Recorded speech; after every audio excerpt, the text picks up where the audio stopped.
মার্কিন president Donald Trump ভেনেজুয়েলার তেলের মজুদ থেকে অর্থ সংগ্রহের প্রতিশ্রুতি দিয়েছেন। তিনি ঘোষণা দিয়েছেন, ভেনেজুয়েলার পরিস্থিতি স্থিতিশীল না হওয়া পর্যন্ত যুক্তরাষ্ট্র দেশটিকে চালিয়ে রাখবে। ট্রাম্প চান যুক্তরাষ্ট্রের তেল কোম্পানিগুলো দক্ষিণ আমেরিকার দেশটিতে বিলিয়ন বিলিয়ন ডলার বিনিয়োগ করুক।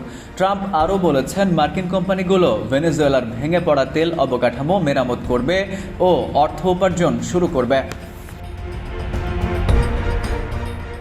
কিন্তু বিশেষজ্ঞরা ট্রাম্পের পরিকল্পনা বাস্তবায়নে বিশাল চ্যালেঞ্জ দেখছেন।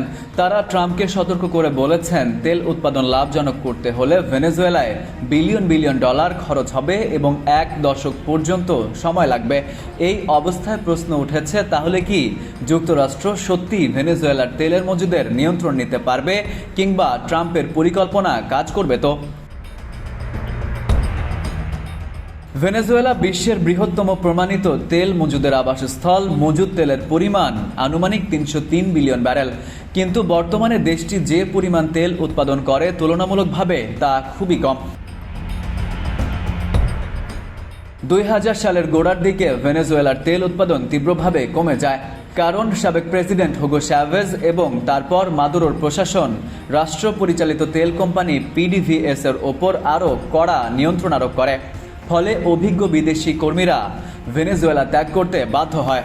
যদিও মার্কিন কোম্পানি শেভরন সহ কিছু পশ্চিমা তেল কোম্পানি এখনও ভেনেজুয়েলায় সক্রিয় রয়েছে, তবে তাদের কার্যক্রম উল্লেখযোগ্যভাবে সংকুচিত হয়েছে।